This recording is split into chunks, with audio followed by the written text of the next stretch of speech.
तो नमस्कार, मेरा नाम है एम आर माली। आप सभी का द मिस्ट्री ऑफ यूपीएससी में स्वागत है।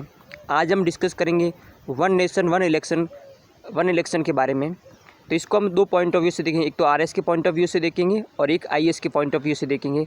तो आरएस के पॉइंट ऑफ व्यू से इसको देखें तो इसमें एक तो इम्पोर्टेंट हो जाता है कि जो रामनाथ कोविंद जो समिति है उसका गठन कब किया गया था।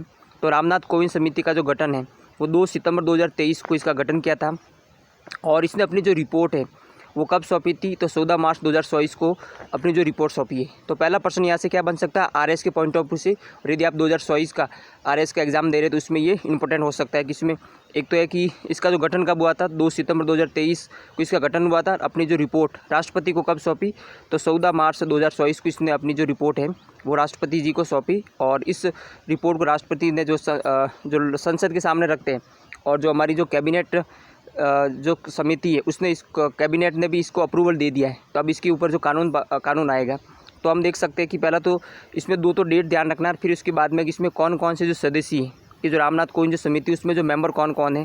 तो इसमें रामनाथ कोविंद तो स्वयं उसकी जो अध्यक्षता करे वो तो उसके अध्यक्ष हो गए और मेंबर के रूप में तो एक तो अमित शाह इसमें मेंबर है, दूसरे इसमें अर्जुन मेघवाल मेंबर हैं, तीसरे इसमें अधीर रंजन चौधरी इसमें मेंबर हैं और चौथे है गुलाम नबी जो आज़ाद है इसके जो मेंबर है। तो इसमें जो 4 सदस्य हो गए, तो इसमें 3 तो वाले, एक तो अमित शाह, अर्जुन मेघवाल और अधीर, और एक जो है गुलाम नबी आज़ाद है।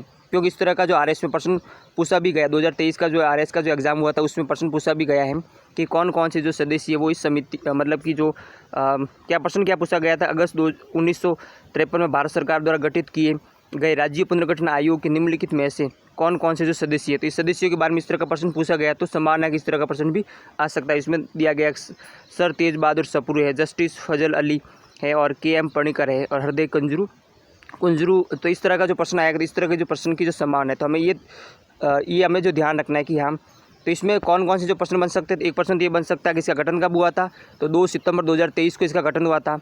राष्ट्रपति जी को रिपोर्ट कब सौंपी थी, तो 14 मार्च 2024 को इन्होंने अपनी जो रिपोर्ट सौंपी थी। फिर रामनाथ कोविंद समिति के अध्यक्ष कौन थे, तो अमित शाह उसके जो अध्यक्ष कौन थे, तो रामनाथ कोविंद उनके अध्यक्ष थे। फिर इसमें मेंबर कौन कौन है, तो मेंबर में जो अमित शाह है, फिर अर्जुन राम मेघवाल है, फिर अधीर रंजन चौधरी है और गुलाम नबी जो आज़ाद है इसकी जो सदस्य। ये हो गया परी के पॉइंट ऑफ व्यू से आरएस के लिए। और आईएएस में तो केवल इसके डेट वगैरह आईएएस में नहीं पूछा जाता है, आईएएस में जो डेट वगैरह नहीं पूछा जाता है।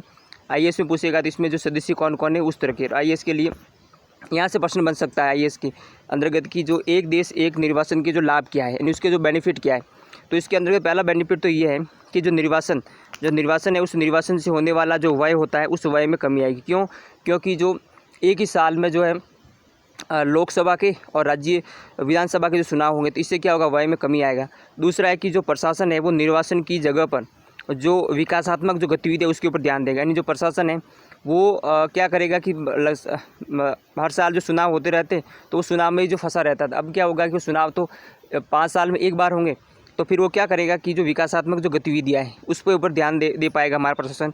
इसके अलावा जो भ्रष्टाचार से उत्पन्न होने वाला जो काला धन है उस काले धन में भी क्या आएगी, कमी आएगी।